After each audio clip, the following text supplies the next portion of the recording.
All right, let's dive right in. We're going to talk about a single, dangerously simple truth from the philosopher Osho. And I'm not kidding, this one idea, it could completely flip the script on how you see your own happiness and suffering forever. Look at that word, restlessness. Does that ring a bell for you? You know that feeling, right? That constant inner turmoil, like a low-level hum of anxiety that's just always there. No matter what you do, it just doesn't seem to go away. I think a lot of us know exactly what that feels like. So let me ask you this, straight up. Are you just tired? Tired of constantly fighting with life? I mean, really think about it. Does it feel like every single day is a battle, a struggle against your job, your relationships, your past, even yourself? It is absolutely exhausting, isn't it? Okay, so where does all that struggle actually come from? We're about to get into the real cause of suffering. And this is a fundamental truth that, honestly, they just don't teach you in school. Society kind of misses this one. You know, when things go wrong, what's the first thing our mind does? It starts looking for someone or something to blame, right? We immediately think, oh, it's my job, or if only my partner would change, or my finances are the problem, or even just I have bad luck.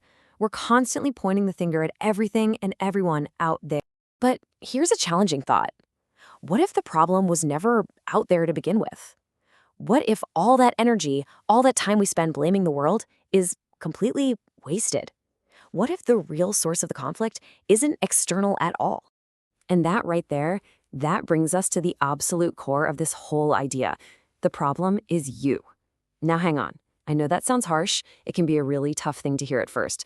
But I promise you, understanding this holds the key to an incredible amount of freedom. Here it is, straight from Osho. The problem is not life, you are. Wow. Just let that sit for a second. What he's saying is that life itself, the events, the circumstances, in their raw, unfiltered form, that's not the problem. The real issue is our reaction to it, our resistance, our own internal state. And look, for 99% of people, this is a really, really tough pill to swallow. It's just so much easier to blame the traffic jam for making us angry, right? Or to blame a critical comment for hurting our feelings. It's way harder to look inward at our own reaction.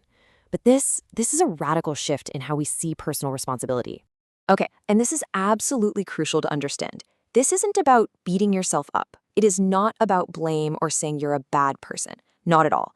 It's about shifting your perspective.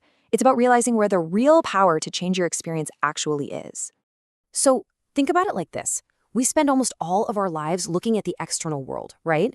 Trying to rearrange all the pieces out there so we can finally be happy. But the real secret, the game changer, is to shift that focus inward, to look at our own mind, because that's the one and only thing we ever truly have control over. So if the problem is our own internal resistance, then the solution is, well, it's simple. Not easy, but simple. We have to stop fighting with life. But what does that actually mean? What does it look like in practice? Let's break it down. Okay, so what is fighting life? It's that little voice in your head. You know the one that's always screaming, this shouldn't be happening, or it was supposed to be different. It's the constant friction between the reality you have and the reality you want. And just like real friction, that mental friction, that's what creates all the heat. That's the source of the suffering.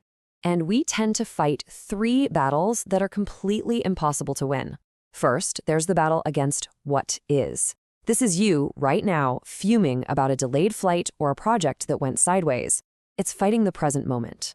Second, the battle against the past. This is you up at 3 a.m. replaying old arguments or agonizing over past mistakes. You can't change it, but you fight it anyway. And third, the battle for total control. This is us trying to force the future to go exactly as we planned, which of course, it never does.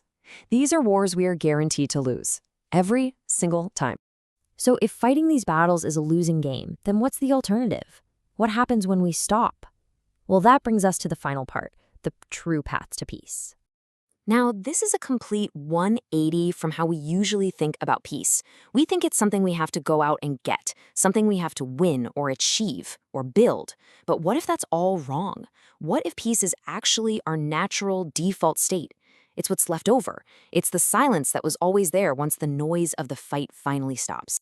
So how do we actually do this? It really comes down to two simple practices. First up is acceptance. And let's be clear, this isn't giving up or resignation. It's just a clear-eyed, honest look at reality.